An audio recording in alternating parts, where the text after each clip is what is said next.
We are pleased that you can join us, and we look forward to this 18th annual lecture for peace, safety, and human rights, which we hold to push new frontiers of knowledge and to care in honor of the gallant legacies of two freedom fighters, which include the late Minister Abdullah Omar and Mr. Joe Moabi.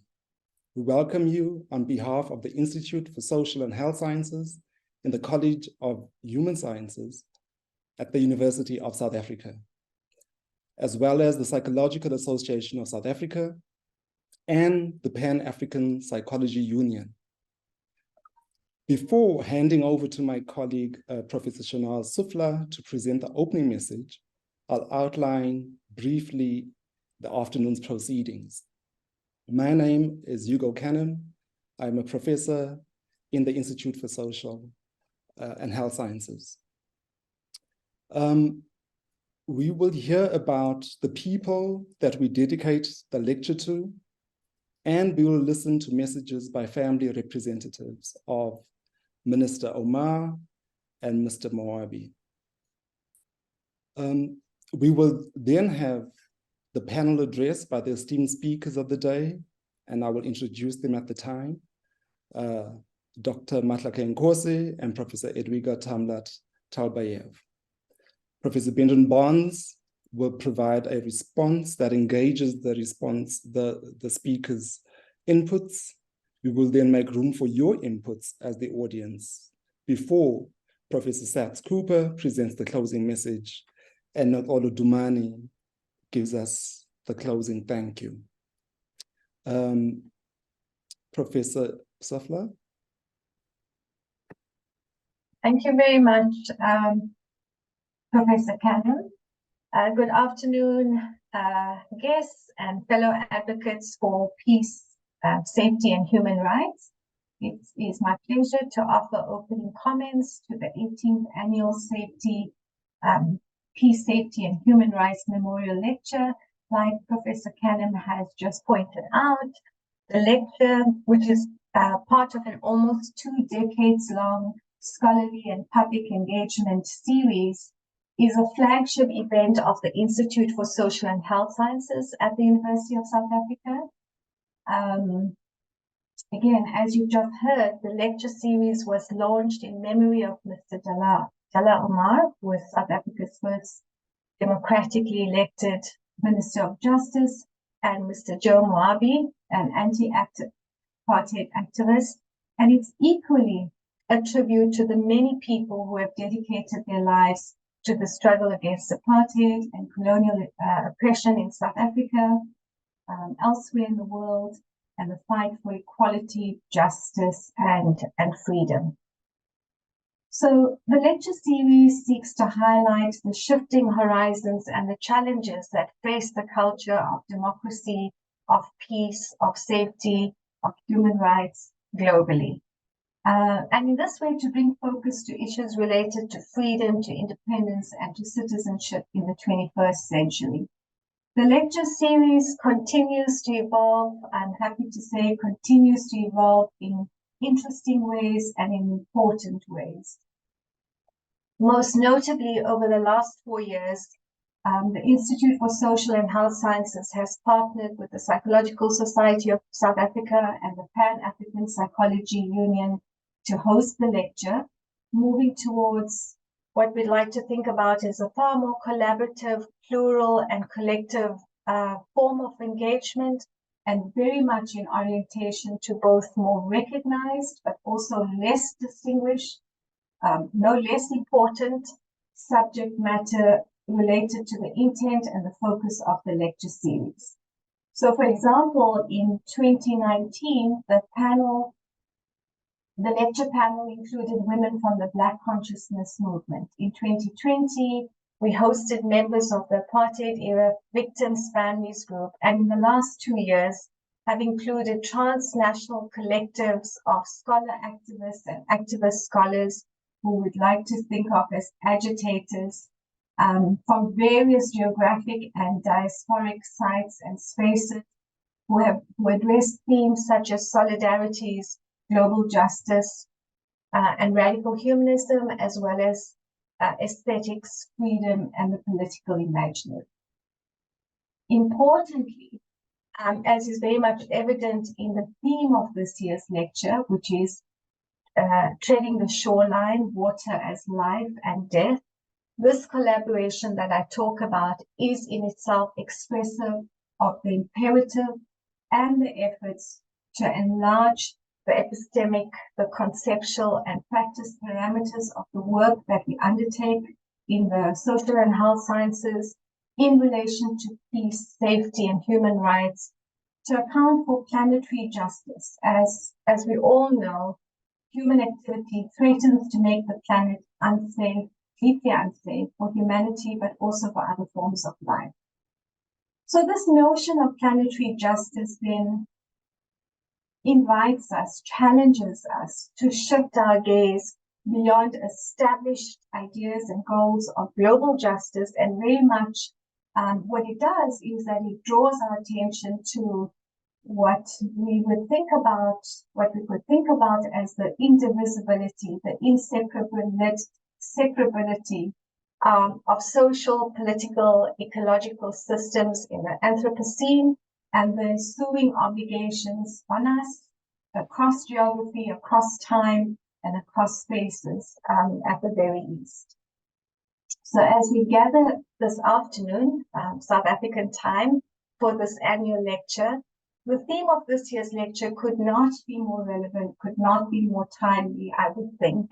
As we gather, it is quite impossible to ignore the profound and urgent transformations that are unfolding or that need to unfold in our world. We are challenged by the resolute assertion of the natural world to transcend the often sole focus on human-centered narratives, to transcend our anthropocentric worldview. So I'm sure you will agree with me that in this time, this epoch, our planet, the Earth itself, with its intricate social ecosystem and life-sustaining resources, and its grandeur and its complexity, has pretty much made its demands clear, pointing us very urgently to the inescapable catastrophes, inequalities, and the consequences facing us, but also, we would like to believe, to hope and to the opportunities. As we see in the description of this year's lecture, waters, typically symbols of sustenance and vitality, have fast become the epicenters and arenas of profound social, political, and ethical struggles, and literally of actual life and death. The harrowing grip of the necropolitics of water, as Professor Canham and others write about, and the associated despair and peril of this complex relationship between water and life, and water and death, and water and oppression, is probably nowhere more strikingly and distressingly evident in this moment of genocidal siege that we are witnessing in Gaza, literally as we meet today, where Palestinians are being denied access to their own resources, where the withholding of water has become an instrument of death, and also other resources, the denial of other resources, such as electricity, food, and fuel, leaving people to suffer and leaving people to die. And so today our gathering is not merely an intellectual exercise, but really an urgent call to action and a call for collective and ethical responsibility. The lecture focus invites us to understand that we find ourselves on the precipice of the Anthropocene, to reflect, to analyze, envision, and to act towards a more just and equitable, and I would say harmonious future for humans and for our planet. I have no doubt that the discussions today will deepen our grasp of this intricate web of challenges and opportunities that this planetary epoch presents to us, and hopefully will inspire us to tread the shoreline in directions and futures where water is a source of life and not of death. And so, Prof. Kanem, I end my message with the popular Palestinian slogan, "From the river to the sea," very apt in this moment, in echoing the lecture's call and commitment to addressing the critical issues of our time, and in recognition of the countless individuals who have dedicated their lives to the pursuit of peace, safety, human rights, well-being, and of liberation. To everyone who is on the webinar, thank you for joining us for this important discussion, this important conversation. I am very much looking forward to the engagement that lies ahead. Thank you, Prof. Kanem.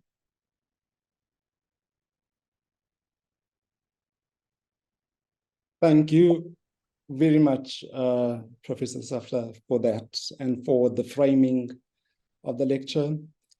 We will now move into messages from the family of our, that the lecture is named after. Will you do that? Yes, certainly. So the first message is from the Omar family,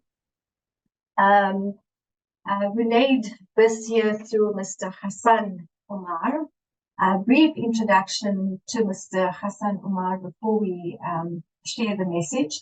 Hassan is the nephew of the late Dala Omar.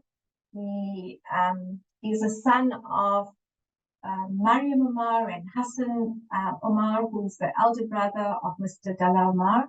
He is his postgraduate qualifications are in law, tax, and forensics.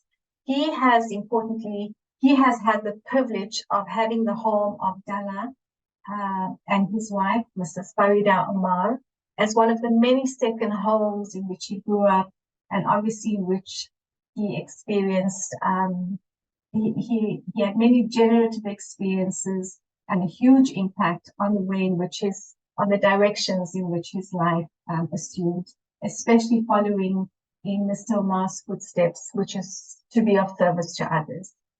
He writes, as he shares with us, "I'm very thankful to count Dala as a family member, as a guide, as a mentor, whose values of service, humility, sincerity, and justice continue to guide."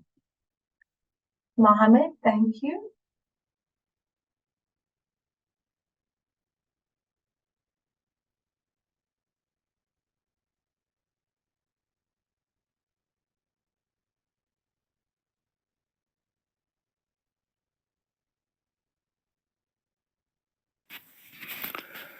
Respected hosts, mothers, fathers, comrades, youth, panelists, participants, and members of the Muabi and Umar families, I greet you with the universal greeting of may the Almighty's peace and blessings be and remain upon all of us. On behalf of the extended Umar family, kindly accept our most sincere gratitude for hosting and allowing us to be part of the 18th Annual Peace, Safety and Human Rights Memorial Lecture. We are indeed indebted to the Institute for Social and Health Sciences, in the College of Human Sciences, UNISA, the Psychological Society of South Africa, and the Pan-African Psychological Union for honoring the legacy of two outstanding sons of our country who dedicated their lives to make our beloved country a better place for all its people. 2023 marks just over 19 years since Abdullah Muhammad Omar returned to his Creator, a journey all of us are destined to undertake. He died at a relatively young age of 69, but lived a full life permeated with a resolve to, in all facets thereof, be of a benefit to others. To inter alia his extended family, clients, neighbors, communities, elderly, youth, comrades, country, and indeed the global oppressed people. We miss him in all capacities, as a husband, as a father, a grandfather, a sibling, an uncle, a neighbor, a leader, a visionary, an upholder of justice, a freedom fighter, and a community activist. We will ever cherish his legacy, which in a nutshell is the political freedom of our country. The democracy we can enjoy due to the efforts of countless people like him. He would not be happy to hear this praise on him, as his efforts were premised solely on a sincere conviction to be of service to humanity, without any expectation of fame, gain, or reward. He did what he did for the sake and pleasure of his Creator, and it is our prayer that our Creator indeed be very pleased with him. But we need to consider his legacy in order to draw lessons therefrom and reflect on where we stand today. No doubt, he would today be extremely concerned about how things have developed since 1994. Positive political and socio-economic changes during the first decade of our nascent democracy have been undermined and overtaken by rampant crime, brazen and unashamed corruption, state capture of public institutions, unethical leadership, political immaturity, paralyzed enforcement agencies, and the destabilization of health, education, and other essential services, etc., etc., etc. On the socio-economic front, poverty and unemployment levels is at unacceptably high and remains pervasive along racial lines. Wealth remains concentrated in the hands of a white minority.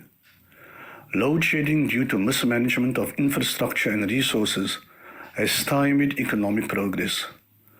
Reliance on government grants has reached record levels. Municipal functions have virtually collapsed, depriving especially the poor from basic essential services and hence eroding the foundation on which to promote economic prosperity.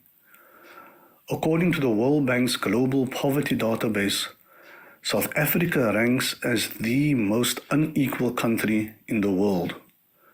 The apartheid distortion of wealth and poverty has not only increased, but has become more entrenched. This is an embarrassing verification of the abject failure of our government to uphold the rights of our people as enshrined in our Constitution. We have to be honest about this failure and acknowledge the shortcomings of our government as a necessary step to analyze where we have gone wrong and if and how we can reverse this decay. Water is the essence of life, without which nothing can survive. Access to clean water and effective sanitation services are also rights enshrined in our Constitution. Although the number of people who have access thereto has exponentially increased relative to 1994 numbers, the lack of access to these essential services remain at unacceptable levels, particularly in the rural areas. Corruption, poor management, and the lack of necessary skills contribute to deterioration of our water infrastructure and ability to provide access to water and sanitation, compounded by the increase in our population and concomitant demand for a dwindling resource. This will serve to further aggravate the challenges we face in relation inter alia to health, hunger, poverty, housing, education, and economic opportunity. Without active, timely, and effective management of these challenges, we could find ourselves regressing from load shedding to water shedding. 2023 marks 19 years since the passing of Abdullah Omar and 29 years since our transition to democracy. We are faced with severe challenges that require reflection and attention. Perhaps we have relied too much on our leaders, placing too much trust in our political leaders and too little in our social activism. Abdullah Omar's fight for justice was rooted in grassroots community activism through vehicles such as the United Democratic Front. And perhaps it is time to relaunch and re-energize such forums to make the voices of our people paramount, and through which to hold our leaders and public representatives accountable for the mandates they have been given and undertaking. We wish your endeavour every success and may it serve as a springboard to contribute to the socio-economic upliftment of all our people. Thank you very much. We thank Mr. Hassan Omar and the Omar family for that strong message and a very strong and resounding call to accountability and to just action. Thank you very much to the family. Next, I'd like to introduce to the audience the Moabi family representative. A message has been sent to us today by Mr. Khotso Moabi, who is the youngest son of Mr. Johannes or Joe Moabi and Stella Joyce Moabi. He holds a BCom degree in marketing management, and interestingly, he's an ex-football player from his time in the UK. He did a stint in nursing at the Northwest London Mental Trust, but quickly realized that this was not for him. And went back to university to complete a BCom degree in marketing management. Mr. Moabi has worked himself up the corporate ladder, having worked at various organizations in the last several years. Currently, he's located at the University of Fort Hare as the marketing and communications manager, and he has been in this position for the last 10 years, and by all accounts, his work has been quite impactful at the university. So we thank Mr. Khotso Moabi and the Moabi family for the message that's about to be shared. Thank you, Mohammed.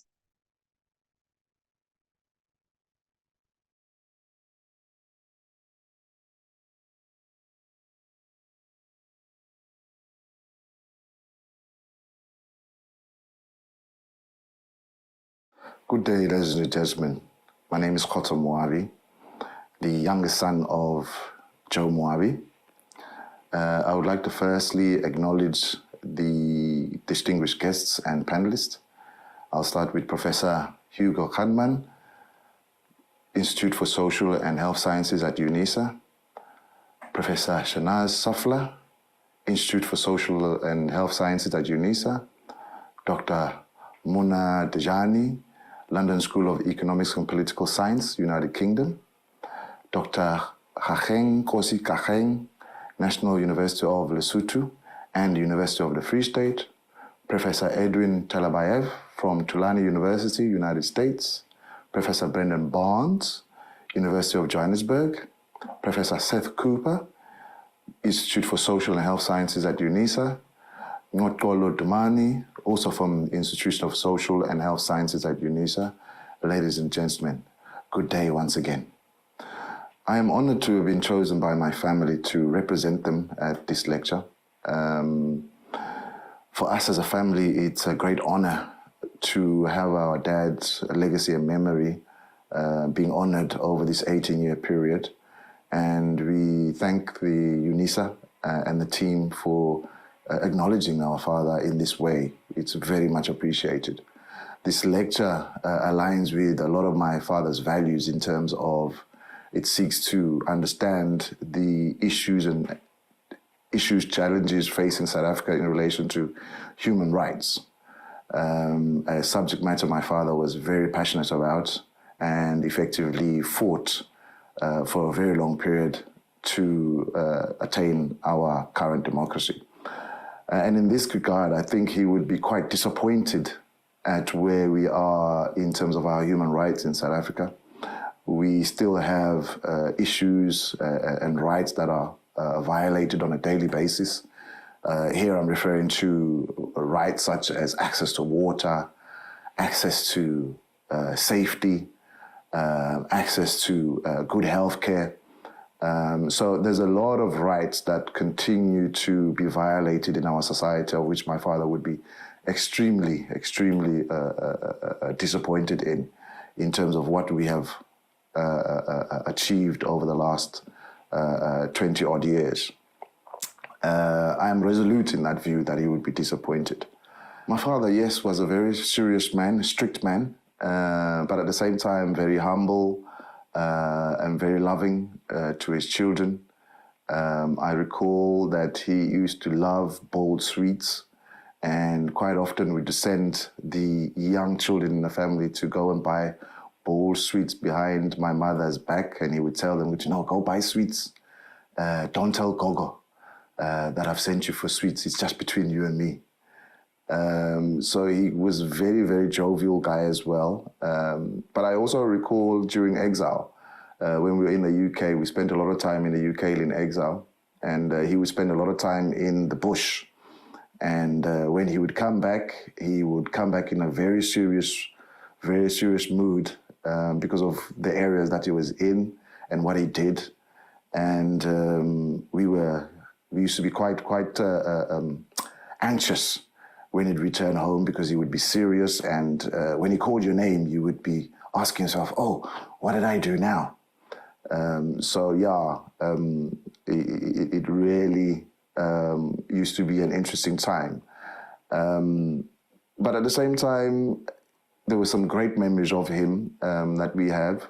I remember once that I was playing soccer in the UK, and he came to watch a game where I was playing in, and he was in the stands, and he would, when I got the ball, he would shout, move, very deep voice, move.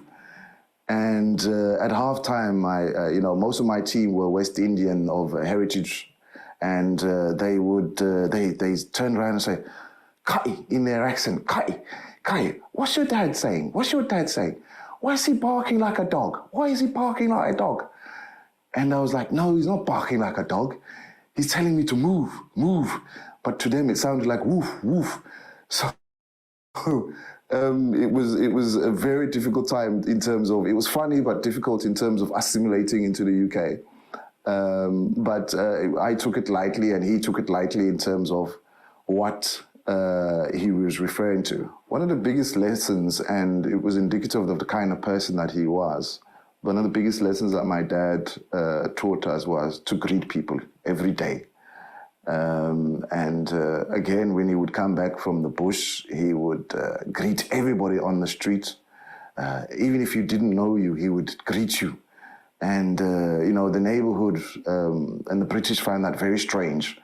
We were embarrassed about it, but very quickly the people got to know who we were, and it opened up a whole lot of doors in terms of friendships and relationships.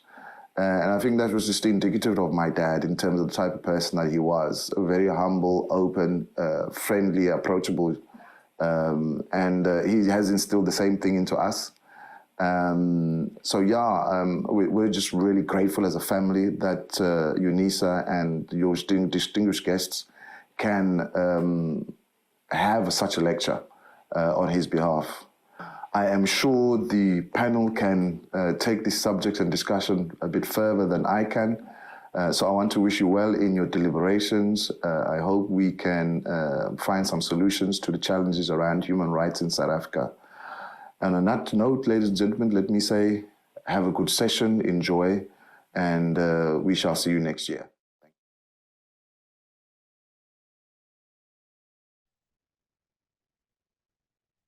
Thank you very, very much for those messages. Thank you for the affirming words, Mr. Moabi, and for the gentle memories that you have shared with us about a very difficult time of exile with your father. His memory has made us smile this afternoon, and we are grateful that you share him with us. Before we move then to the next part of the lecture, which is to hear from the panelists, I want to just talk briefly about water and begin with two short poetic excerpts about water. Derek Walcott, a Caribbean poet, wrote his famous poem, "The Sea is History." And he says, "Where are your monuments, your battles, martyrs?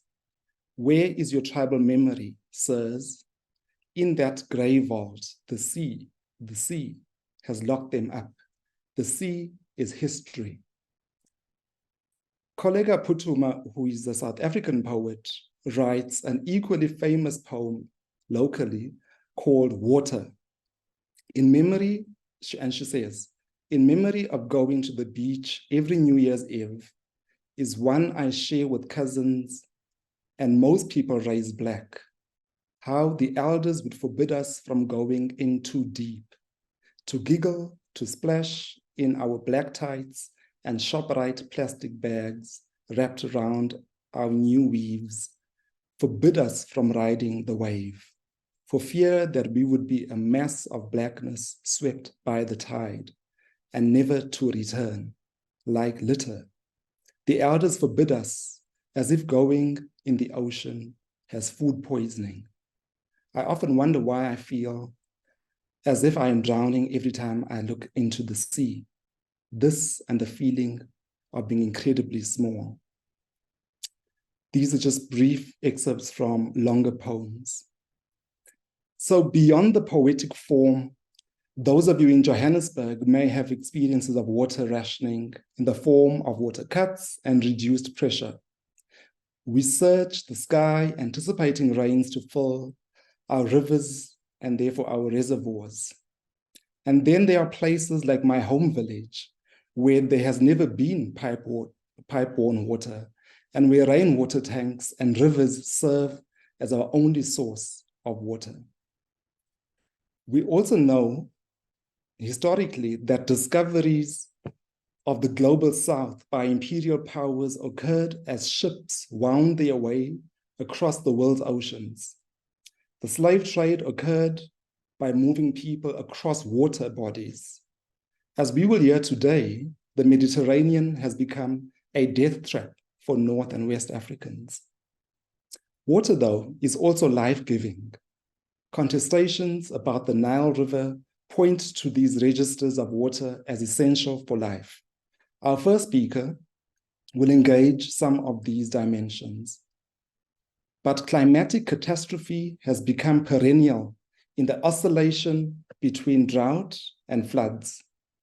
In South Africa, Durban has not yet recovered from the 2022 floods, and Cape Town is still reeling from the inundation of floodwaters rising and rising seas. Cholera outbreaks become more common as water treatment and management flounders along with other services in failing municipalities. As water becomes even more scarce, inequality is exacerbated. The role of capital increases and water becomes commoditized. Some can afford to buy water and others simply cannot. And even those who can, it's only a matter of time before it runs out for everybody. In case some attendees are unsure about why an event co-hosted with the Psychological Association is talking about water, given the increasing salience of water, I should observe that your patients or clients, in whichever way you term them, will bring stories of water to your psychotherapeutic encounters. And if that is not convincing, note that even Freud could not escape water metaphors in his theorization of the mind. So you will recall from your first year training at university that the unconscious mind is the largest part of the iceberg below water. The preconscious is just below the water surface, and the unconscious mind, or the conscious mind, is accessible, right, above water. We are seized with questions, though, much more pressing in relation to of power, of politics, of climate justice, water as life and as death. And we'll hear a bit more about this today. So I'm going to move to introduce our speakers for the day. I'm going to start with Dr. Muna Dujane, who would have been the first speaker. Dr. Muna Dujane withdrew from participating in the lecture yesterday afternoon. We are sorry about this, but we fully understand the circumstances of a withdrawal. As a Palestinian, the encroaching bombardment on Gaza was too much to bear for her. And she could not, in her full conscience, participate in a lecture when life was under threat. I'll give a brief introduction to Dr. Dejane before moving on to our next speaker. But I want to bring her into the room today as an important part of this discussion. Dr. Muna Dejane is an action researcher with a background in critical political studies to understand environmental and water governance by employing decolonial and critical lenses. She holds a PhD from the Department of Geography and Environment at the London School of Economics, where she also got her PhD. Her PhD research focused on examining community struggles for rights to water and land resources in settler colonial contexts in Palestine and the occupied Syrian Golan Heights, and how farming practices acquire political subjectivity. We would have gained a lot from hearing about her work in struggles for water and how these are inflected by the political at all times. Therefore, our first speaker for the day is Dr. Mahlakeng Khosi Mahlakeng.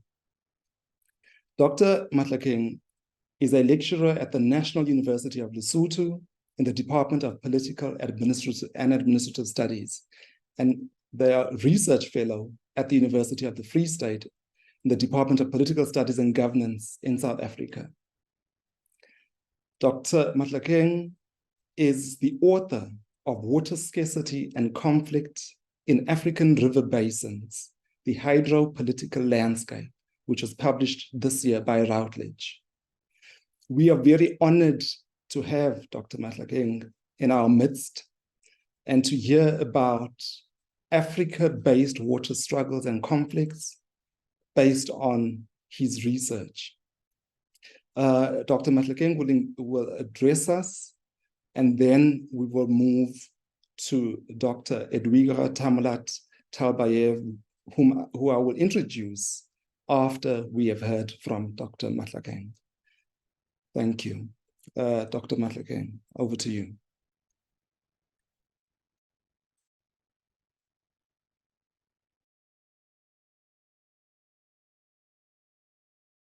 You are muted, I think, yeah? Good afternoon, ladies and gentlemen. Thank you very much, Chair. If you allow me to, can I start with projecting my slides? Absolutely. Mohammed, if you could help us with that. Not a problem. I'll just share the screen from here.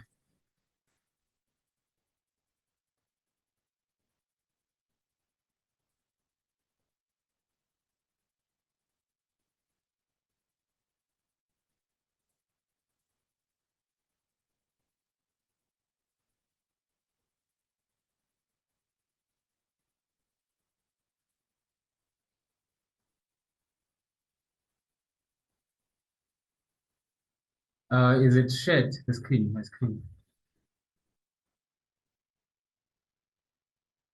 Yes, we see your screen. Okay. Thank you very much, ladies and gentlemen. This presentation provides a link between environmental stress, water scarcity, and conflict in the Nile River Basin. It seems a source of life has become a source of contention, conflict, and death. Today, as the demand for water as a fundamental and essential natural resource increase, people are perpetually impoverished and are dying as a result of inadequate water supply, degradation and depletion of water resources, and especially unequal distribution of shared water resources. A sad reality is that the distribution and protection of water, like oil, is being ensured through militaristic defense. Three things are true as the statements supporting this year's memorial lecture states. Firstly, we have entered the planetary epoch, where through climate catastrophe and negligent human activities, the world has insisted itself into an anthropocentric world. Secondly, old hierarchies persist, and communities, especially those that are impoverished and oppressed, bear the brunt of floods, droughts, and treaties and agreements that render an equal distribution of shared water resources. And thirdly, life-giving waters from the Orange Sinku River Basin in Southern Africa to the Nile River Basin in Northeastern Africa have become the site of intensifying hydropolitics over who owns the water. By the end of the 20th century and the beginning of the 21st century, the realm of international relations has been seriously characterized by resource geopolitics. Now, this is the likelihood of a conflict caused by a lack of essential resources that transcend political boundaries. We are in an era where negligent human activity has a significant impact on water resources. In regions where water resources are shared and are once in abundance, competition for access has worsened. Resource-based conflicts, conflict either being verbal, political, or violent, have become a major concern to international peace and security when the concept of security is expanded to include environmental security. And this expansion of the concept of security includes the impacts of environmental stress locally, nationally, regionally, and globally. Therefore, such concerns makes it important to recognize that the risks are not just of humanitarian nature, but also include political and security risks that directly affect government. Ladies and gentlemen, now more than ever, we are quickly coming to the realization that the future cause of conflict among nations is disputes over water supplies. Resource scarcity, either environmental scarcity or water scarcity, is caused by rapid population growth, degradation and depletion of resources, and uneven distribution of resources. These three sources of scarcity can interact and reinforce each other in extraordinary ways and lead to resource capture and ecological marginalization. The trend indicates that the pressures leading to a conflict over water are greater today than in the past due to increasing water scarcity. The belief that water scarcity is an obstacle to economic development and the social stresses it causes lead to conflict is almost conventional wisdom in international relations among scholars of international security. Within and around resource geopolitics, we get to see the emergence of hydropolitics, which refers to the politics of water and symbolizes the complex relations and interactions among states that share river basins. Shared water resources, such as basins, rivers, and lakes, have become a contributing factor to interstate disputes in different forms over the years. Shared water resources, because they flow across rather than along a political boundary, can become a source of tension and conflict due to the complicated environmental, demographic, diplomatic, historical, and geopolitical heat they generate. In addition, changes in the quantity and quality of shared water resources makes disputes increasingly heated and conflict highly likely. Countries become prone to conflict if the resource they are dependent on is either threatened or removed. Now, the most common environmental elements around which conflict can occur are population growth, water flow and diversion, salinization, floods, drought, climatic variation, and pollution. Moreover, the institutional capacity to adapt to climatic variability and growing demands is inherent to the emergence of conflict. These predictions of water conflict around the globe have become a focal point of international relations and have become firmly embedded in global diplomatic discourse. Despite contending beliefs regarding the occurrence of water conflicts, however, current river water shortages, the fierce competition over water in shared rivers, and the uneven distribution of international shared rivers constitute conditions for water conflict. 10 years ago, the United Nations had already pointed out that water shortages and the competition for water are at the heart of the global security challenge and could increase the risk of conflict. The United Nations also identified that 8 of the 13 major African river basins are prone to potential water-induced conflicts. Now, the Nile River Basin faces considerable challenges of water scarcity caused by rapid population growth, environmental degradation and depletion, and unequal distribution of water. This is the world's longest river at about 6,700 kilometers or 4,100 miles, shared between 11 riparian countries. The Nile is confronted with immense population growth, and the use of the Nile waters for a growing population can become a source of conflict. Population growth in the Nile Basin is increasing at an unprecedented rate, in which in 2010, the total population in the basin countries was 424 million, of which 232 million people live in the basin. The current total population of the Nile Basin countries is estimated at 487.3 million, of which 257 million people are estimated to be living within the Nile Basin. It is estimated that the total population in the Nile Basin will reach 647 million people by 2030. Per capita water availability in the Nile Basin countries fell dramatically. With the fallen per capita water availability, disputes over water supplies would become a serious cause of conflict amongst these riparian countries. A fallen per capita water availability, coupled with a rapid population growth, leaves most of these riparian countries faced with internal and interstate conflicts, immense droughts, and famine. It is predicted that by 2025, Egypt, Ethiopia, Kenya, Rwanda, and Burundi will experience water scarcity, while Uganda, Tanzania, and Eritrea will experience water stress. Moreover, one of the most contentious issues also related to the Nile is the utilization of available water resources. The Nile extends across political borders, and as a result has created misunderstandings or lack of beneficial agreements about the allocation of water. These agreements, that is the 1929 and 1959 Nile Water Agreements that govern the Nile River, have rendered unequal utilization of water between upstream and downstream riparian countries. These colonial agreements, respectively, continue to systematically deny the 9 upstream riparian countries access to the Nile, giving Egypt and Sudan exclusive propriety rights to the Nile. As a result, they have kept Nile Basin countries in conflict over utilization of the region's most precious resource. The high dependence of all 11 riparian countries on the Nile Basin has also caused it to deplete.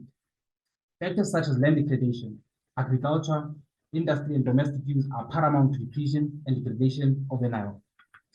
Environmental degradation and depletion pose an alarming threat for conflict in this region. These high levels of water degradation, for instance, led to Egypt consuming approximately 20% more water in 2020 than it is already doing. This supposes that other riparian countries are left with little, if any, water to consume for developmental purposes. Therefore, this less consumption of water by other riparian countries mean more potential for disputes and conflict. In conclusion, water scarcity is already affecting every river basin in every continent. The Nile River Basin faces considerable challenges, all of which have resulted into an high result of water scarcity. Although the issues of water scarcity and conflict may not be widely observable until the coming decades, however, it is clear that disputes and tensions in the Nile River Basin and in shared water resources are central to scarcity. To avoid a possible conflict, shared water resources not only require equal access and distribution among involved stakeholders, but also imply equal responsibilities for sustainability and management of these resources.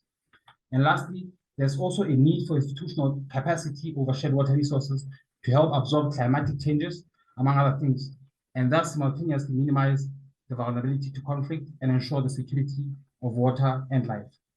At the background of such inequality and oppression over water utilization from Southern Africa to North, East, and West Africa, I am honored, ladies and gentlemen, to have been a part of a lecture series that seeks to deepen the pursuit of sustainability, freedom, and justice.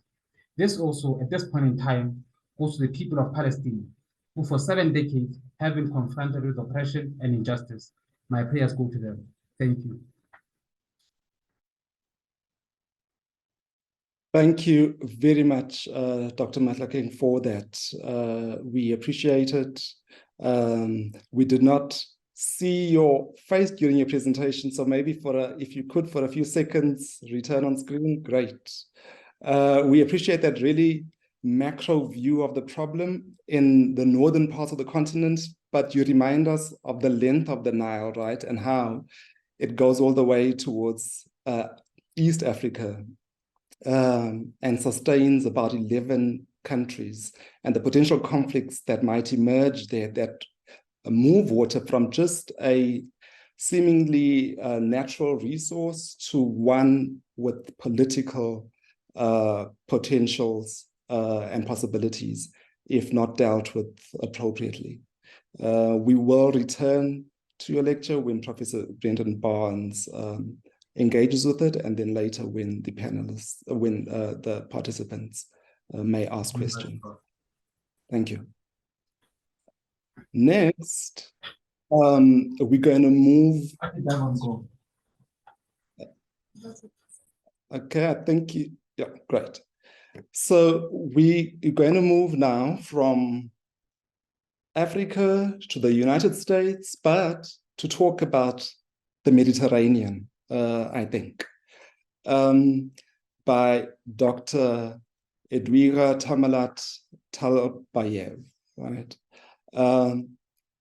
Who is a New Orleans-based literary and theory scholar working at the intersection of the Maghreb literature, Mediterranean studies, and the environmental humanities. She's an associate professor of French, an affiliate of the Environmental Studies program, and the founding director of Middle East and North African Studies at Tulane University in the United States. She's the author of the Transcontinental Maghreb, Francophone literature across the Mediterranean, and she's the co-editor of several collections of essays, among them the Mediterranean Maghreb, Literature and Pluralism in 2012, Critically Mediterranean, Temporalities, Aesthetics, and Deployments of the Sea in Crisis, which is published in 2018. The Water Logics is a project that is forthcoming, that she's currently working on. She's also currently at work on several projects that examine borders and migration from the standpoint of water as an epistemological site.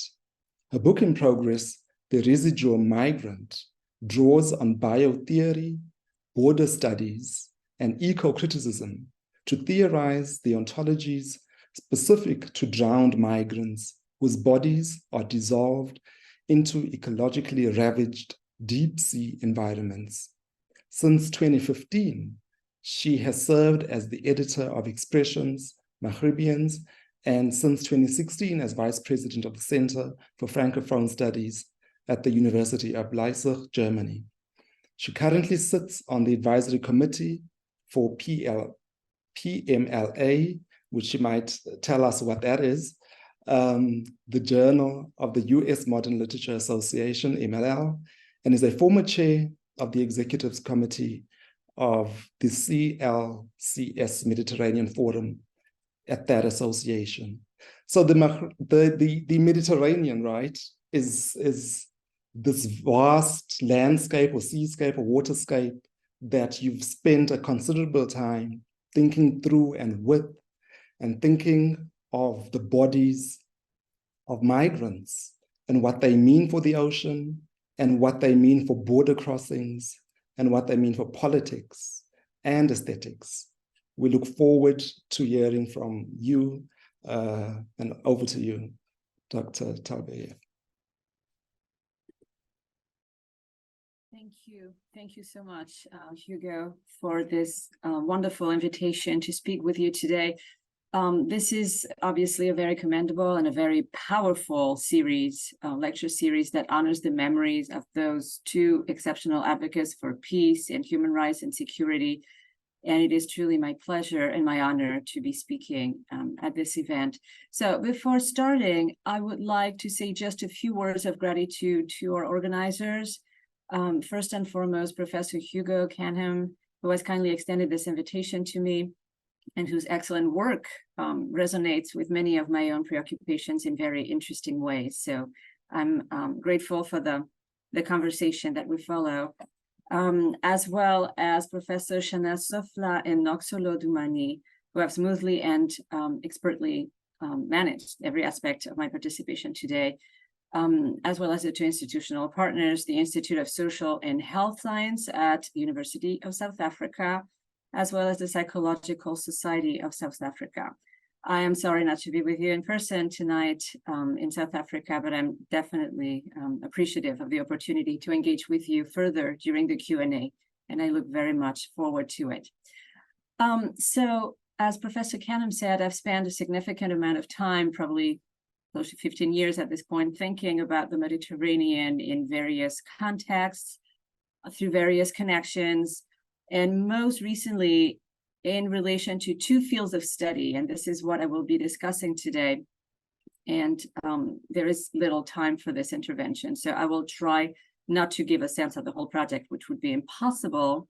And I'm talking here about the second book that I'm working on, called The Residual Migrant, but rather to focus a little bit on two main concepts that I tend to return to in my work, which are water borders and the residual migrant, and I'll talk about this in a second. But for now, just to give you a sense, since I know that most of you are not really familiar with the kind of discipline or work that I come from and that I do, I would like just to talk a little bit then about how I think about migration and the connection that I try to draw between migration on the one hand and the environment on the other. And so my focus in this project is the group, the population really of migrants, usually racialized migrants coming from West, North Africa, but also Central Asia and the Middle East through the eastern shore of the Mediterranean, in terms of illegal migration. So something that defies the political and legal regimes of citizenship and welcome of the European Union on the one hand.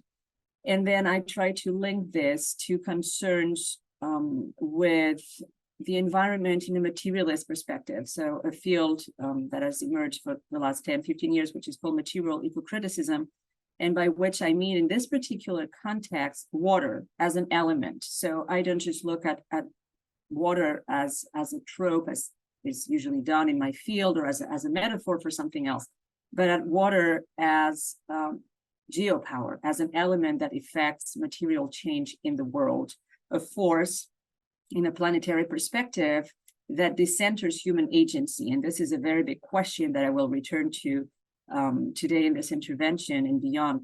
This idea of thinking the human and what I call the more than human together, and trying to see where that leaves us in terms of thinking our own humanity, but also our engagement with politics, with society, and with the environment more generally. So I will now start sharing my screen. Please let me know if it works. I'll start here from the beginning. All right. Is this working? Yes, it is. Yes, wonderful. Thank you. Okay, so I've given my talk today a tentative title because I just need concepts to think through when I put something like this together. So you can see it here on the slide: death by water, dissolution and forms of envying, just to set limits to my reflection today. So I am really inspired here by some of the very bracing questions that were posed in the rationale for this event that was shared online in the brochure, and I will summarize them here, or rather read them here. Who owns the water? Who can live off it? And who might die in the necropolitics of water?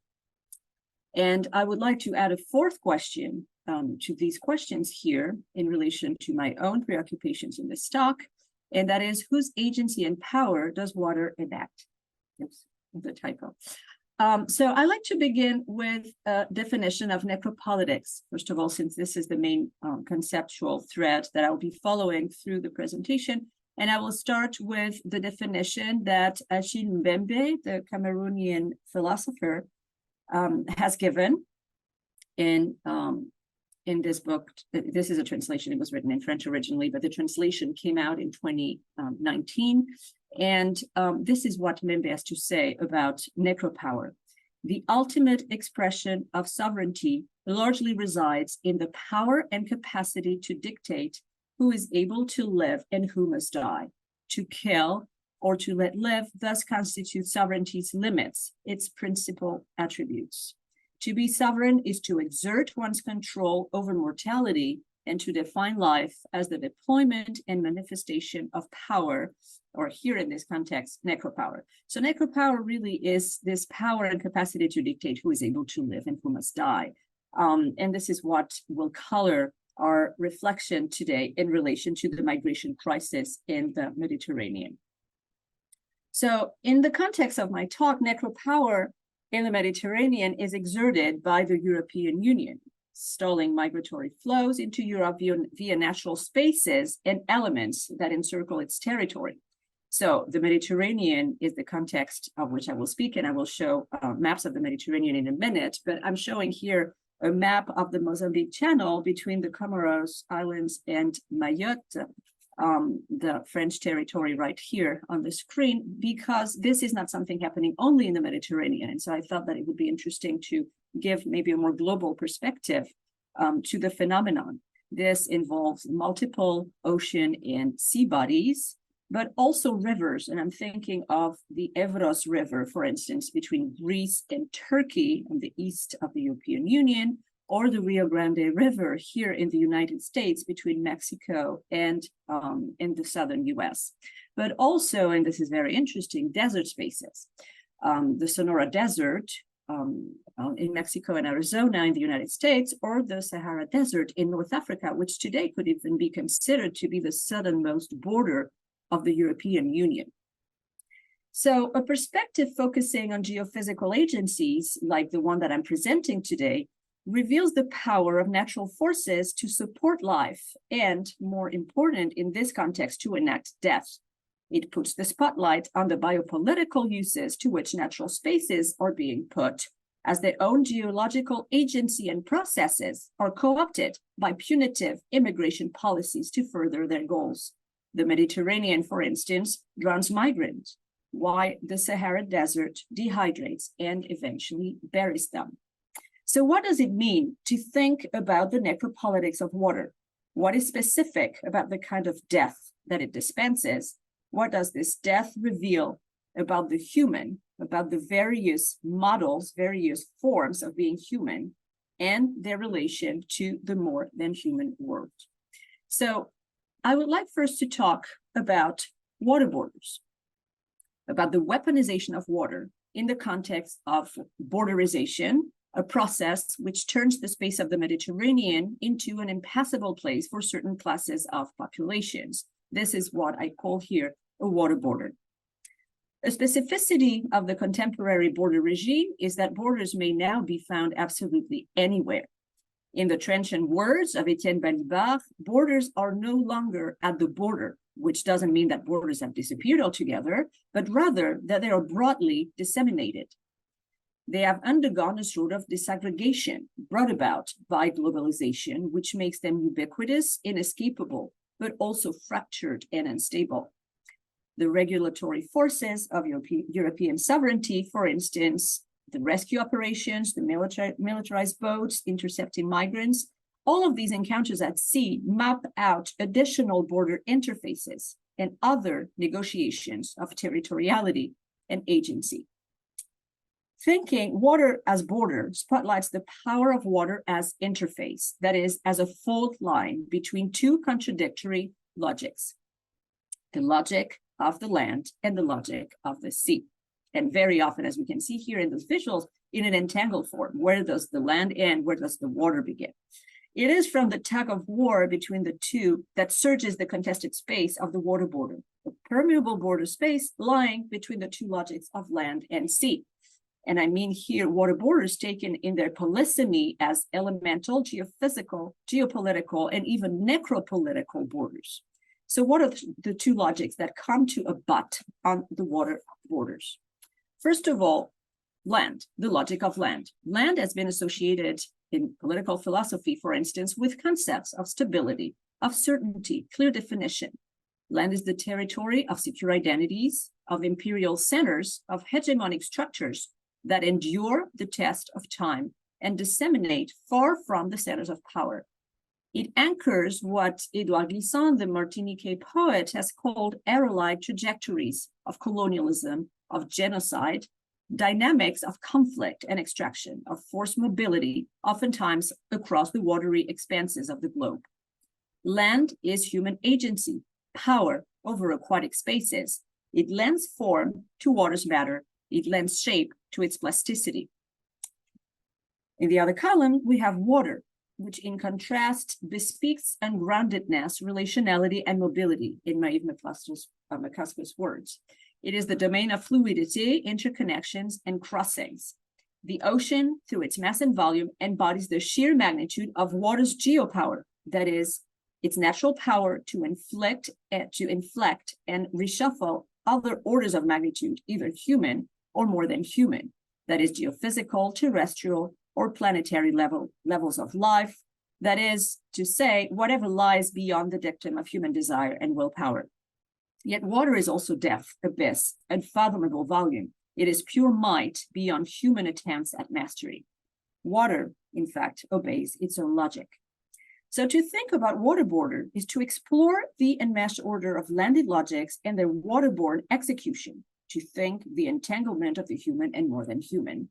Let us then consider these dynamics specifically in the context of the Mediterranean Sea. And I have here a map of main migration roads from North Africa and the Middle East into Europe across the Mediterranean. Since the late 80s, the unequal mobility regime between global North and global South has increasingly strengthened. It has marked out the Mediterranean Sea as a space of disparity and violence between distinct categories of the humans, of humanity. So European citizens on the one hand, here in the northern part of the map, endowed with the privileges of citizenship, including the ability to cross the sea at will for no other purposes than hedonistic pursuits. And on the other hand, disenfranchised migrants from the rest of the Mediterranean space, deemed unwelcome, undesirable, in other words, an excess population to be managed, as what Zygmunt Bauman has called the waste of a neoliberal world system, unwilling to recognize their inherent humanity. This differential regime of mobility is a product, of course, of entrenched colonial hierarchies, stretching into the contemporary moment. And it harkens back to a long history of discrimination and racialization of otherness in Western Europe. It has transformed the sea into an impassable wall. Cross-border movement has grown increasingly limited under the combined effects of increased surveillance, the interception of rescue operations at sea, which oftentimes are now illegal, and the outsourcing of border enforcement to non-European states on the southern shore of the sea. And the case of Libya comes to mind. This discriminatory regime has brought further precarities to the flow of crossings, as a logic of security has turned the Mediterranean into a hostile environment where each year thousands of irregularized, undocumented men, women, and children come to meet a tragic death. And we have here a map with data about arrivals versus drownings at sea. As an example, the odds of perishing at sea have risen from 1 in 42 in 2017 to 1 in 18 in 2018. So a sharp rise there as well, which goes along with this increasingly hostile policy enacted through the space of the sea. The Mediterranean has morphed into a space of surveillance, disappearance, and decimation. In its perimeter, water has come to enforce the European Union's punitive, security-based approach to migration. It is now an aqueous border, a fluid borderscape, mediating a form of liquid violence, in the words of Charles Heller and Lorenzo Pezzani. And water borders are mediating an order of violence, born of capitalism writ large. So in this logic, lives considered to lie in excess or to be superfluous are designated to be eliminated. It is water that enacts this death sentence, hence the title of the talk, Death by Water, sorry. At sea, and we have a number of media sources here testifying to that and bearing witness to that. At sea, the capsized migrants are left without protection to brave the elements, often at the price of their lives. As rescue operations get increasingly unreliable when not done right and lawful, sea crossers are left marooned in the physical realm of water, in its volume, its untamable geopower. They are reduced to their absolute physical materiality, facing up to another irreducible materiality, that of water, which is far more powerful. They turn into objects, into targets of the universal right of predation exerted by Europe. They become bare bodies in the designation of Giorgio Agamben, mere matter, in fact, left behind after the drowning to sustain the attacks of the watery element and its corrosion. They morph crucially into what I call the residual migrant. So I'll talk a little bit about this, and then I'll present a few ideas and takeaways that might help us orient our Q&A later on. But first, a few words in the few minutes I have left about what I mean by the residual migrant. So in my reading, water has become more than just a border space. It has become, in fact, the very substance through which the deadly logic of borderization is enacted. Through seawater, eruptive migrant bodies are dissolved, physically disintegrated. Under the relentless assault of corrosive water, as well as marine life, over time, bodies turn into chemical molecules. They are gradually released as molecules into the primordial ooze of oceanic waters, awaiting reformation into other organic or inorganic structures. In water, subjectivity is disintegrated. Subjects are dissolved into elemental particles, dispersed into the hydrocarbons before being reincorporated.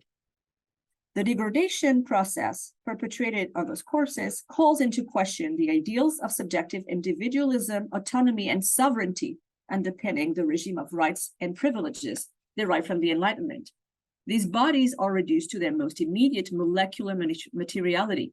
They only take on meaning within the endless cycle of decomposition and reformation. Displaced around the hydrosphere in an endless migration, these molecules that compose them enter the food chain. They become absorbed and re-embodied in different biological structures. They disperse and settle on the seabed and the seabed, sometimes stratifying into lithic time. In the wake of this longue durée watery dissolution, one body surges from another body. One body feeds another body through transmutation and reformation in a morphology of perpetual becoming. The moving divide between water and body, between geology and living being, is corroded through water's decomposition and recomposition of bodies. Astrid Neymanis, whom I've brought up here, has argued that all bodies are necessarily brought into being by another body of water that dissolves partially or completely to water the bodies that will follow. From one body surges another body then, through dissolution, transmutation, and reformation. In a poignant reminder that being in water requires a morphology of becoming.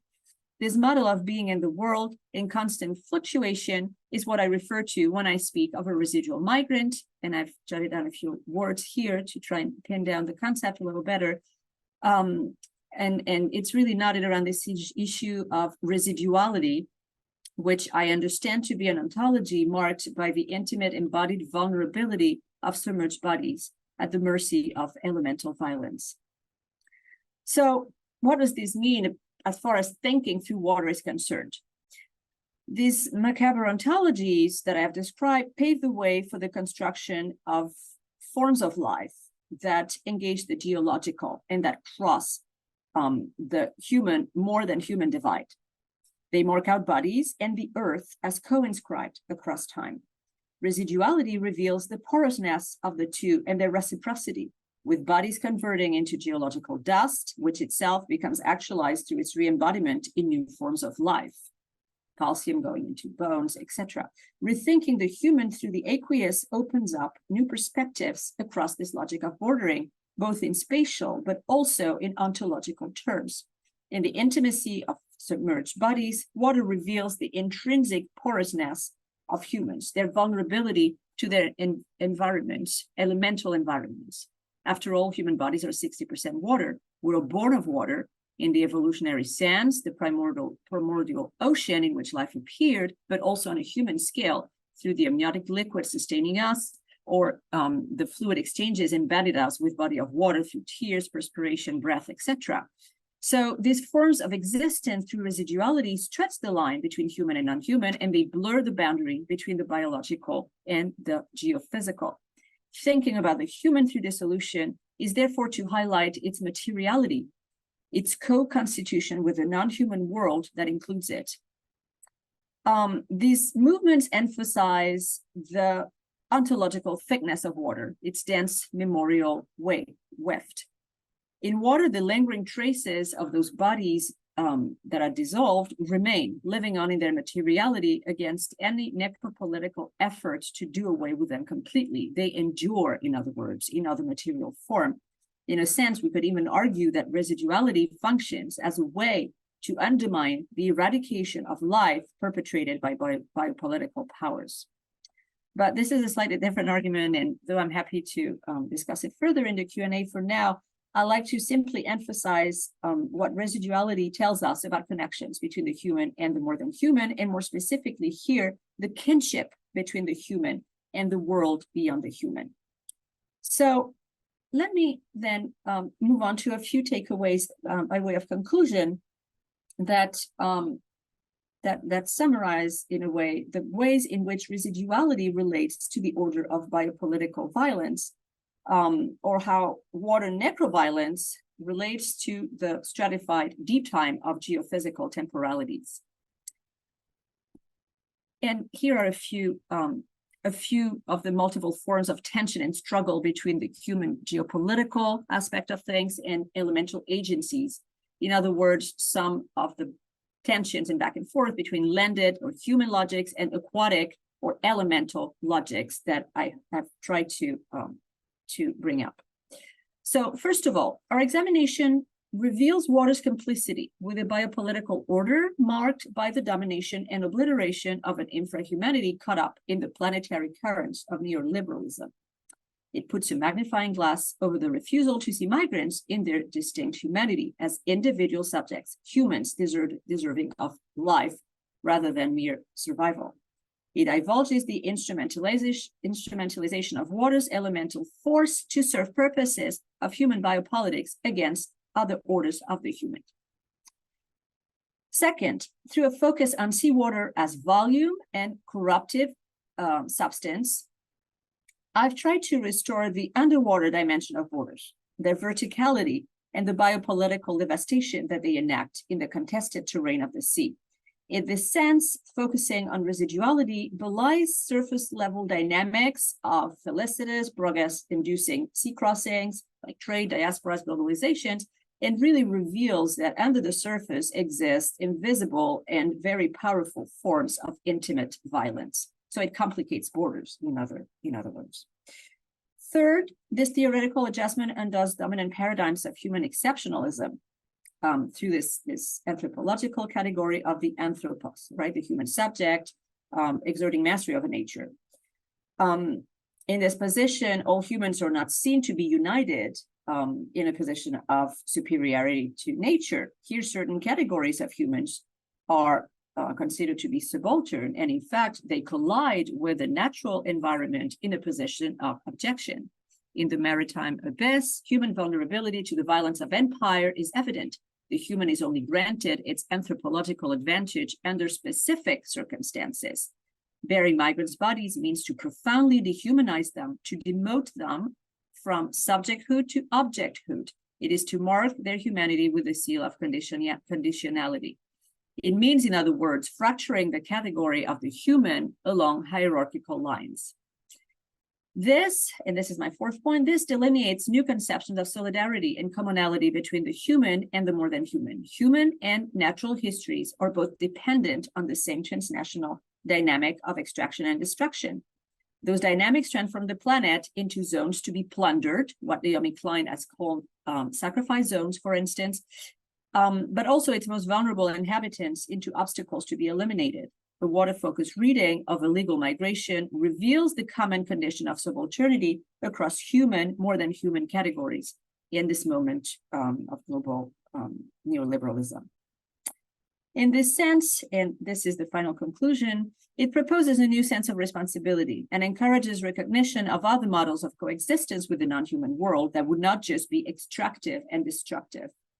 Here, our very survival as humans is at stake in the need to recognize marginalized populations as well as our environmental commons as being worthy of protection. For all the water is here subjected to human necropolitical purposes, its own uncontainable agency is a force to be reckoned with, a raw power that time and time again has made itself evident in the cataclysmic weather events that are increasingly affecting multiple parts of the world. For instance, increasingly more powerful hurricanes in the part of the world that I live in, or floods. Water ultimately escapes dominion and control. Its agency far surpasses that of humans purporting to have tamed it. And I will stop here, but I would like to end with some inspiring words from Donna Haraway, staying with the trouble, which I have brought up here. We require each other in unexpected collaborations and combinations. We become with each other or not at all. Thank you very much. Thank you very much. I've always known that literary scholars have all the fun. and your scholarship and conceptual lens, that whose capacious nature kind of confirms that. I mean, you take us to many places, and I think of Sylvia Wynter's chain of being in trying to decenter the human because of what the ranking system of man bequeaths us, right? This competition with the natural world, or humans that are disposable, that you think with in the ocean, those who can die or dieable. And the residence time concept too, right? Well, you don't call it that, but Christina Sharp calls it residence time, the time that enslaved bodies who were drowned in the ocean centuries ago do time in the ocean, and these resonances with your work in what those bodies actually do down there and how long they stay, and the kind of work that they're doing, in kind of wake work in her terms. And I will save this for questions around this water as spiritual, right? For you to possibly, because on the African continent, and I know that elsewhere, water bodies are also kind of sentient spaces where people are renewed in various ways. So thank you very much for that. And now I'm going to introduce our respondent, Professor Brendan Barnes, who is a professor of psychology at the University of Johannesburg. He writes in psychology, environmental health, and justice, and has worked on studies of air pollution, housing, lead poisoning, mercury, water and sanitation, and climate change more broadly. He also serves as the chairperson of the steering committee of the Department of Science, I should have just read the acronym, DSI, NRF, Center of Excellence in Human Development. He has published studies in various high-impact journals and chapters in sought-after edited collections. He's won teaching and academic citizenship awards, as well as research awards. Professor Barnes is known to champion the integration of justice into environmental and climate psychology, and was recently invited to address the 15th United Nations Annual Psychology Day on climate action. So in our midst, we have a scholar who's thought deeply on these matters and advocates for climate justice. Thank you for joining us, Professor Barnes, and over to you for your thoughts and provocations before we move to the Q&A session. Thank you. Thank you very much, Hugo. Thank you so much, everyone, and good afternoon. Good afternoon to members of the Omar and Moabi family, and to the reps from SAISA and PAPO. A huge thank you to the speakers today. I would just like to start my response by commending the organizers for this forward-thinking memorial lecture, and really, to use your words, for pushing the frontiers in our thinking about peace, safety, and human rights. So I'm really pleased to be here to respond to these two wonderful presentations. Professor Sufla, it is indeed an opportune moment, as you mentioned, both in terms of the environment and climate crisis currently unfolding, but also the wars that pervade our time. So thank you very much. I really enjoyed the two presentations.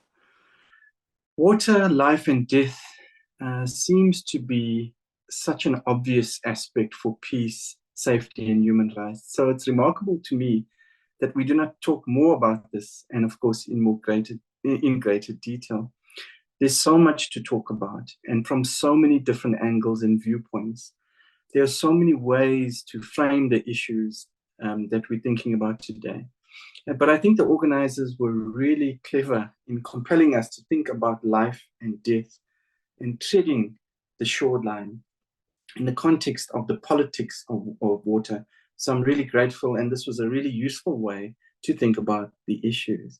My only complaint to the organizers is that perhaps we needed more time. 2 hours is really short, so I'm hoping that after this memorial lecture, we'll continue these conversations in different forums. Thank you to both presenters, Dr. Talbayev and Dr. Matla King, for such interesting presentations. I'm sure we can agree that they both successfully rose to the challenge presented to us by the organizers to think through the topic, albeit in different ways.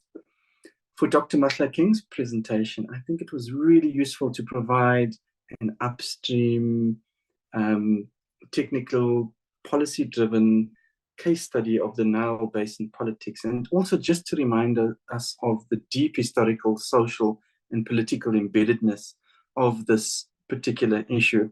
Importantly, he pointed out the potential for conflict and how upstream macro politics and the structural factors influence water access and availability in context of water scarcity.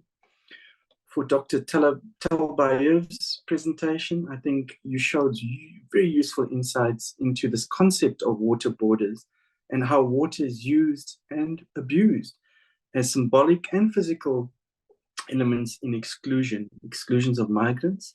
But water is also a site of weaponization, and we see this as a constant throughout the water politics arena, and importantly, a site of militarization to protect spaces, ironically, even spaces that are protected for their biodiversity and naturalness, such as national parks.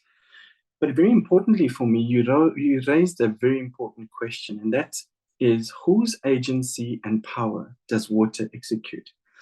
So in this response, I think I'll attempt to do two things. The one is I will try to identify and perhaps synthesize two themes from both speakers.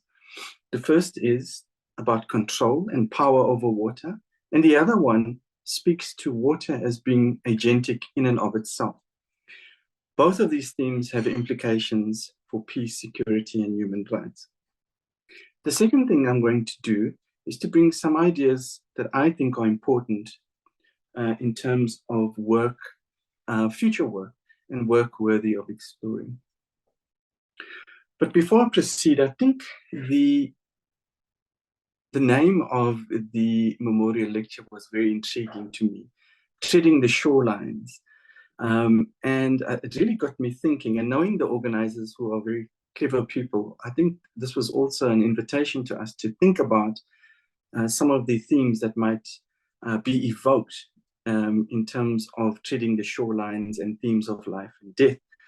For me, it was about in-betweenness of life and death, the land and the sea, the human and non-human, movement and stagnation, but importantly, an invitation for us to tread carefully and to tread respectfully and sensitively, and with psychological, social, and ecological balance in mind. So with these few words, I would like to just draw out the first theme that I think the two speakers touched on. And that is that water is fundamentally about power and control. In brackets in my notes, I have wielding power and control. And this power and control is typically by the rich over the poor. And both presenters did a remarkable job of this. They spoke about power, about the ownership of water, about its distribution, about its use and abuse in hydro and maritime diplomacy at the global level, its power to govern and subjugate at the local level, its power to give life and take life, its power to destroy, cleanse, and rejuvenate. Water, of course, permeates our very being. Perhaps so much so that its taken for grantedness means that we often relegate it to the background, to the backdrop of many of these issues. And thanks to this memorial lecture, I think the two presentations really did a good job of foregrounding it. Unless, of course, something drastic happens, then we start talking about water. For Dr. Talbayev, I think you turning this on its head, looking at life and death through the politics and the necropolitics of water, really allowed us to see things differently. It allowed us to view the precarity of life and death and how politics is infused in terms of how we think about life and death through the lens of water. For Dr. Matla King, I think you really did bring home the unfairness of global, regional, and local policies, especially in the context of how water is used and deployed therein. Of course, both of you got us to think about the various social inequalities that are reflected in water and reflected in society and impacts at large. So here I'm thinking about the disproportionate impacts on availability of water. And here I'm thinking about the politics of water and migration, as was so eloquently put across. I'm thinking about diplomacy, research, and resource protection, public health, dignity, peace, and conflict. It also revealed for me the different kinds of social asymmetries, the different isms that are embedded in the politics of water. Racism, classism, sexism, ableism, we see it all if we look at the issues from the politics of water. Importantly, we see how migration is an important theme in the politics of water that really reflects a lot of the old hierarchies that Dr. Mahlakeng points out.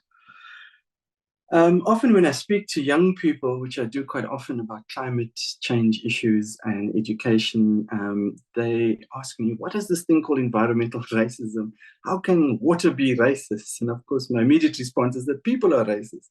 And often these issues, such as water access and quality, intersects with the biases we have inherent in society. And nowhere are these biases more evident to me than in one, the control management, hegemony, and oppressive practices of bulk water supply that Dr. Mahlakeng so beautifully captured in his presentation. I think another issue that perhaps wasn't touched on in that much detail is the idea of the privatization of water and the technopolitics, to quote von Schnitzler, of water management. Around the world, water is being privatized at a rapid rate, often in the name of development and access to better quality water. Prepaid water meters are a prime example of this, where these water meters are implemented often with very little or to no consultation with local populations. In terms of regulating water, and often with unfair practices in mind, for example, to save water because poor people, quote unquote, are prone to wasting water.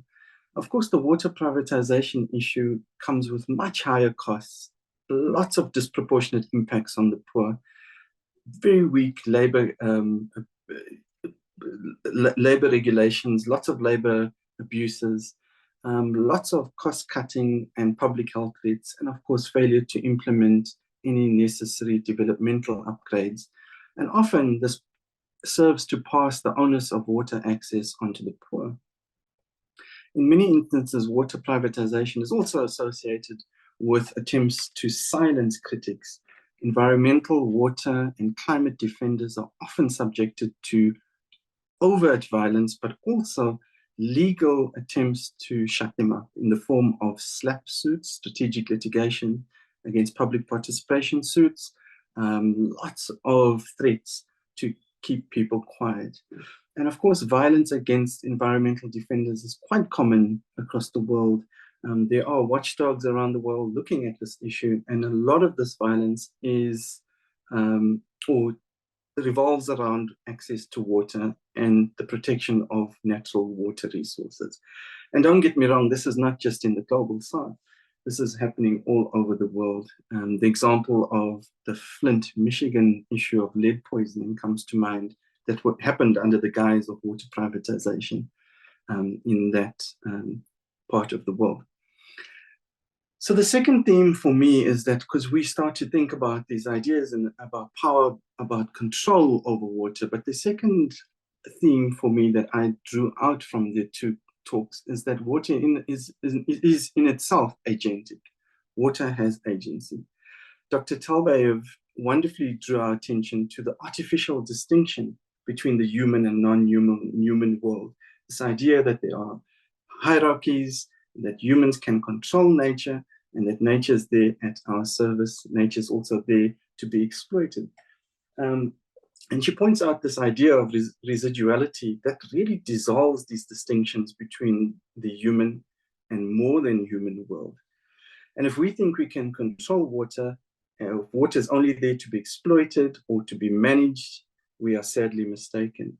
The climate crisis that's unfolding at a rapid rate is really bringing home the necessity for us to think through different ways of engaging with ideas of water and water access. And this false dichotomy between human and non-human, or more than human, it really is holding us back. We have to rethink our relationship with the flora, fauna, the supernatural, the spiritual, and the ancestral that Professor Canham spoke about. And water is fundamental to this in many parts of the world.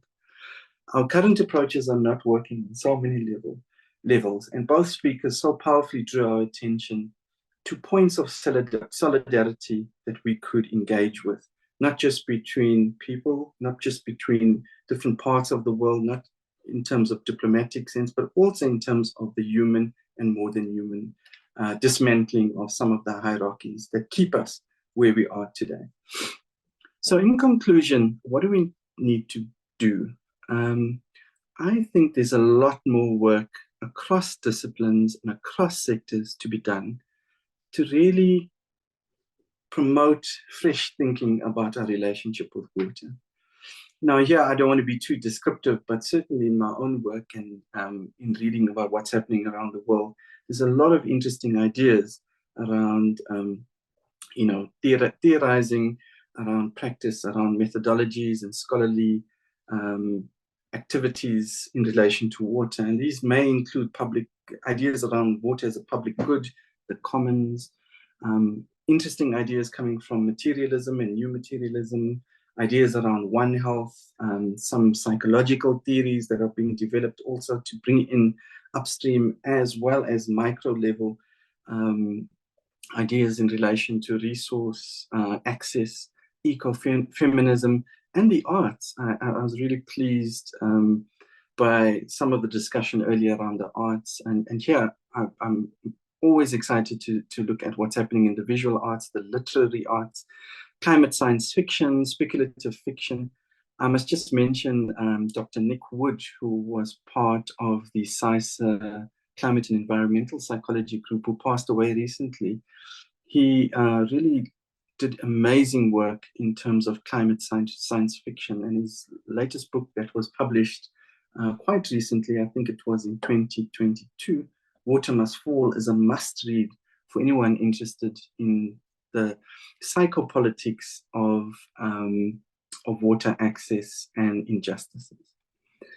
The second thing that I wish to foreground is that often the poor are blamed for their circumstances, their lack of access to water. And importantly, are asked to rectify some of these issues around the politics of water. If one looks at the the education campaigns that happen around adaptation to water scarcity, it really frightens me to think of how this could come about. It's absurd to me to think about how very expensive behavior change campaigns accompany some of these oppressive practices to change people's minds, to change people's attitudes and behaviors. One example that's been widely written about was Operation Green Amanzi here in Johannesburg, where there was an infrastructural component to the campaign to fix up water pipes and leakages and so forth.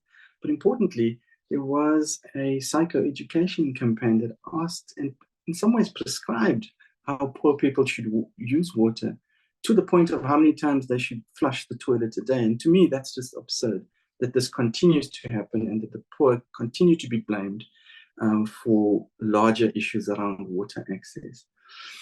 Finally, I think there's a lot more work to document and support and get behind and provide solidarity with communities who are reclaiming power in relation to hydropolitics. There are wonderful initiatives out there, stories, reclaiming the history of indigenous peoples, relationships with water and nature, taking back stories of water and the African experiences, for example, and relationships to water, thinking about water and migration from a historical perspective, the important role of sailors during enslavement and liberation, and the role of water therein, There's also huge opportunity, I think, to get behind some of the anti-privatization networks and protests are currently underway. And I think huge opportunity in terms of youth activism and lots of youth activism happening at the moment, particularly activism trying to facilitate solidarity between different youth groups.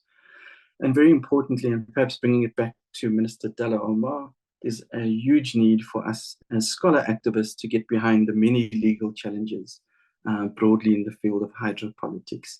Thank you very much. Thank you very much, Professor Barnes. That was really deftly done in thinking about both presentations on from rivers to oceans, with an insider knowledge that you have from the activism work that sees the structural in the mundane and the daily operations of state and capital. We appreciate that, and in the responses, we're going to tag questions onto your input so that the panelists can respond all at once. I'm going to read out a few questions and invite people to add these to the chat, I think, or to lift their hands. I've got 3 questions up front that have already been communicated. And then if we can take 2 more on top of those and then allow our panelists to engage with those. And if we have time, we'll have a second round of questions before we head towards closure. So I'm not sure if the fellow panelists and yourself, Brendan, can see the question which I will read out. How much water is consumable and how much is saline water? If then water is the next oil that probably will bring civil war to countries, what is to be done by governments to safeguard our consumable water? And this is by Tsitsi Ta. I note that Dr. Mahlakeng engaged the question about water as being the next oil, so he might have the first stab at that. And then another question from, I'll tell you now, from Fatima Peters, is reflecting on the politics of water, for example, deep sea mining. How much do we protect marginalized communities? Or how do we protect marginalized communities' rights across the world against this capitalist license to extract from the natural world, right? And I'm going to obviously sneak in something from me, but which is not really a question to Edwiga, which is about, water borders constantly reminded me as you were speaking of waterboarding, right? The practice that governments, state operatives use to extract information from people who are potentially terrorists. Can we have another question if there is, before we hand over to yourselves? And if there are none for now that I don't see them, I'm going to hand over to yourselves then. Do you want to start, Dr. Mahlakeng, on this question of war, right? The potential for conflict around water and what is to be done? Thank you very much. Yes, to Tsitsi Ta, yes, it is true that water, it is the next oil. Here we talk of a militaristic defense, how water is being treated in the same light as oil has been treated. In the context of the Nile River Basin, in 1978, Anwar Sadat made a statement that said the only matter that could take Egypt to war again, now it's in the 70s, just during the period when Egypt was going to war with Israel, that could take Egypt to war again is water.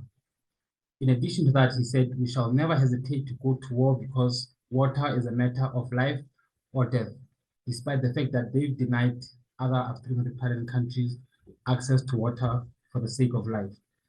And on top of that, when we talk about water being the next one and it being defended or ensured through militaristic defense, I don't know, probably coming in the context of South Africa and Lesotho, me coming from Lesotho, we would remember the 1998 SADC or South African-led SADC intervention in Lesotho, when there was a protest in Lesotho over election results. Now, what the Prime Minister at that time, what he wrote to President Nelson Mandela, who eventually sent the late Mangosuthu Buthelezi to South Africa to lead that mission. But he said so that South Africa could intervene in that war. He didn't say it's an election, it's a war or dispute over election results. What he said was, these people are placing a threat over the Lesotho Islands Water Project.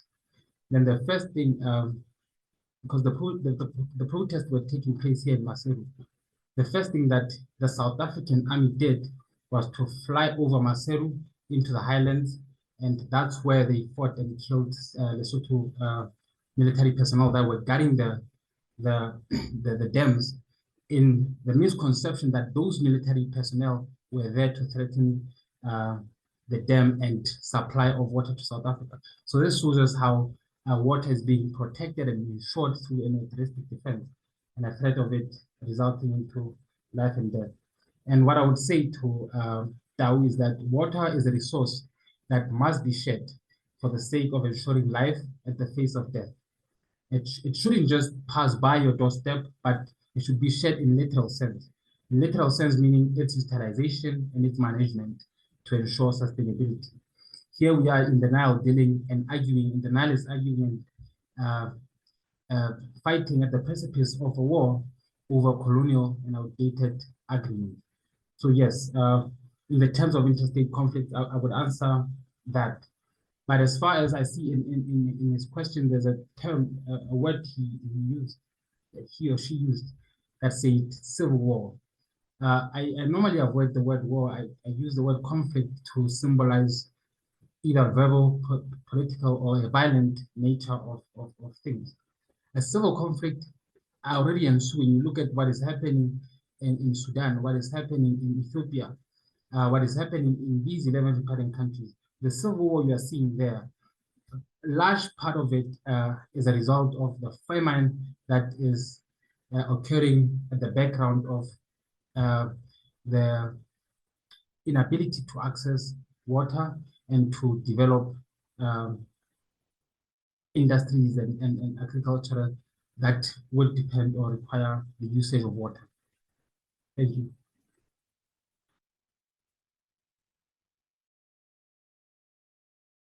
Thank you, Dr. Matlakane. As Edwiga gets ready to respond, might I remind attendees that want to complete CPD points, the ethics form is attached in the chat. Over to you, and what we're going to do, because I'm looking at the clock, is that we're going to take this as the last response and then hand over to Professor Sachs. Thank you. Over to you. All right, thank you.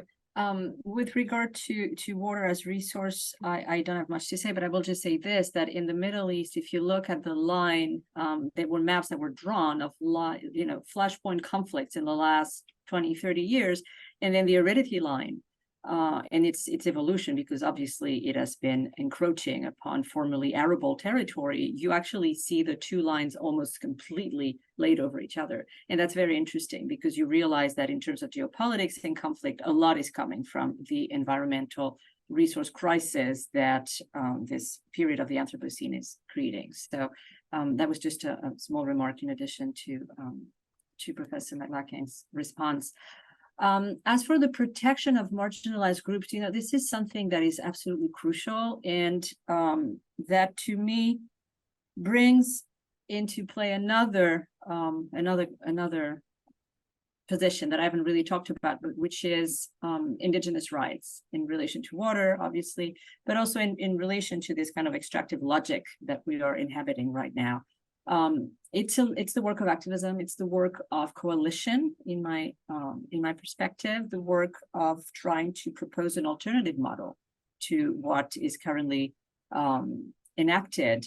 But when it comes to rivers and water on land, so to speak, it's a different model than the oceans. The oceans obviously are a hydrocarbon, but not quite, because if you look at the UN plus the UN law of the Sea Convention, for instance, you have up to 200 kilometers offshore that is exclusive economic opportunity for each sea adjacent country. So it is not really a hydrocarbon. You already have this kind of economic logic taking over any thinking about the ocean as a common resource. So these are big structures, big economic and political structures that you have to stand up to. And so the work of activism and coalition, I think, is the path forward of how to do that exactly. It's obviously a very difficult question, but it is something that needs to be anchored locally as well, precisely because those neoliberal dynamics are just globally diffused and enacted. Thank you. Thank you very much. And I mean, you're talking about local activism. What we see along the South African coast, for example, communities like that in Olobeni against mining, which is on land, but really close to the water, to the ocean. And they are simultaneously protesting against oceanic exploitation, because mining close to the ocean would, of course, impact the ecological system and livelihoods around fishing. And we see how fishing along the ocean, fishing communities, old fishing communities, right, have been pushed off the ocean by legislation in the current dispensation in South Africa, and the effects that has when the reason for the legislation is supposedly environmental, while big fishing companies are given access to the ocean, right? And what that means. I'm going to hand over now to Professor Saxe-Cooper to give us the closing comments. We will all know, if you are from South Africa, who Professor Saxe-Cooper is. And he's worn many hats before. He is on the board of the Institute for Social and Health Sciences, but is also the president of the Pan-African Psychology Union. Thank you, and over to you, Professor Cooper. Thank you so much. I want to commend the Institute for choosing these two speakers who have given us a powerful biopolitical connection between one of the few basic requirements for all forms of life, water, besides air and sunshine, and ourselves. As we know, deuterium, an isotope of hydrogen, is the second most abundant element in the human body after sodium.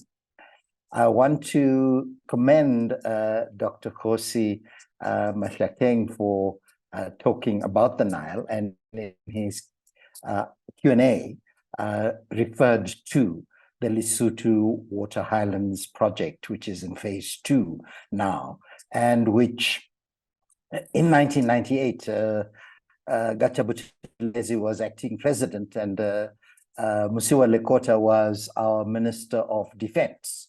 Mosiuoa Lekota is a Sesotho-speaking person, actually believing that Lesotho should not exist. And sure enough, he coerced or convinced Gatsha Buthelezi that they should fly over, and actually ended up killing a few of the Lesotho soldiers. Actually, yesterday I was in a city of Johannesburg event, sitting with Mosiuoa Lekota, who was one of my co-accused in the SASO BPC trial. Dr. Mahlakeng actually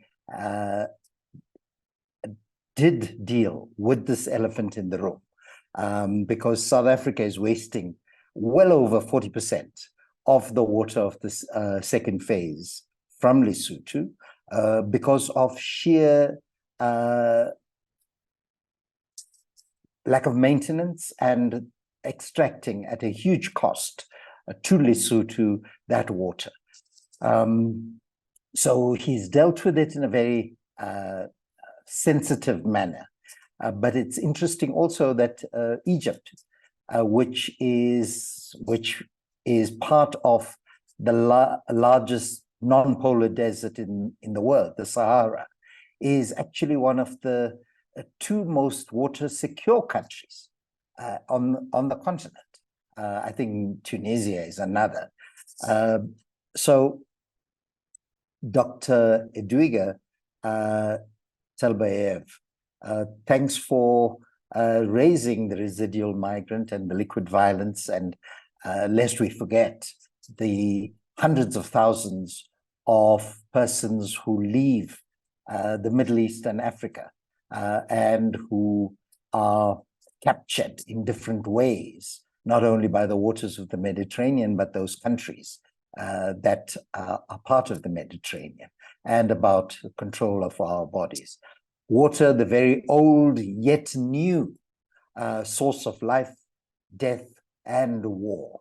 And I think that all of you have done us proud, bringing this together in a very erudite, very singular manner. And on behalf of the Institute, on behalf of SAISA and PAPU, thank you all for your massive contribution and eye-opener on this next weaponization that is already underway in our world.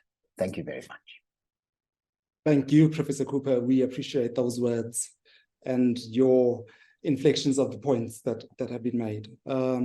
Noxolo, could I ask you, Noxolo Dumane has been helping us behind the scenes to give us your word. Yes, Prof. Thank you. So on page 11 of his book, titled Prioritized Death Estate, Prof. Hugo Gakenem writes, because the land and the water are central to how people die, live, and order their lives, my theorizing is grounded in the sociality enabled by the environment, the spirits or supernatural, and the embodiment. So today's lectures and offerings are a testament to this kind of theorizing that Prof. Hugo talks about in his book. Colleagues, my name is Noxolo Dumane, and I'm a researcher based at UNISA's Institute for Social and Health Sciences. And it is my honor and privilege to give a vote of thanks on behalf of UNISA, SAISA, and PAPU today. So first and foremost, I would like to take a moment to appreciate and honor the late Mr. Johannes Moabi Brajo, as he was fondly known to colleagues at the Institute, and Minister Dula Omar, whose legacies have brought us here and whose legacies we continue to celebrate. And to their families, thank you for continuing to honor and speak on the legacies of Minister Omar and Mr. Moabi. May you continue finding the strength to keep their work going. Secondly, to the panelists, Dr. Talbayev and Dr. Mahlakeng, thank you for honoring our invitation to speak and share your thoughts on water as an element of life and death. Your contributions today flag the importance of water in both social and political context. So Prof. Vance, thank you for carefully and creatively engaging the panelists' thoughts and provocations.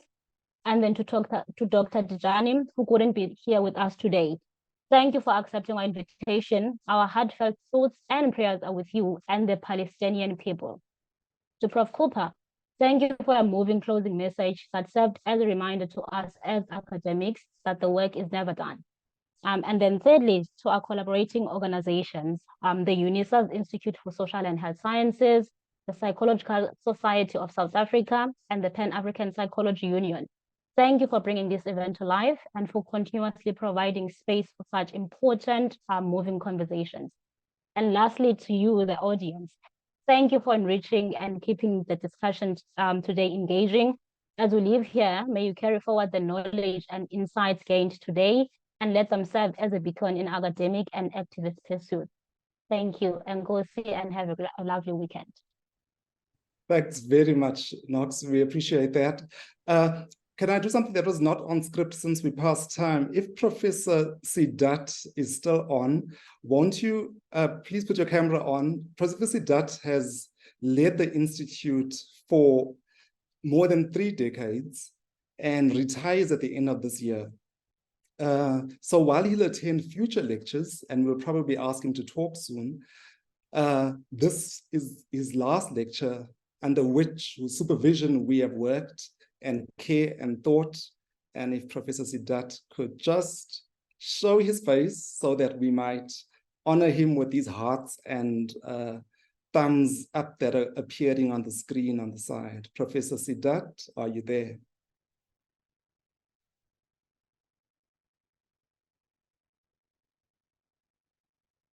Professor. Self-effacing as usual, Mohammed. Thank you. Thank you. Thank you. Hugo pulled a move on me. Thanks. And you were suitably dressed, actually. I was testing that actually to see if you're wearing a t-shirt. Professor Sidat, we are grateful for your leadership and thank you very much. Colleagues, presenters, we appreciate you honoring this lecture, and the family of those that are being honored here. Thank you for accompanying us. Have a good weekend. Thank you. Bye-bye. Likewise. Thank you all.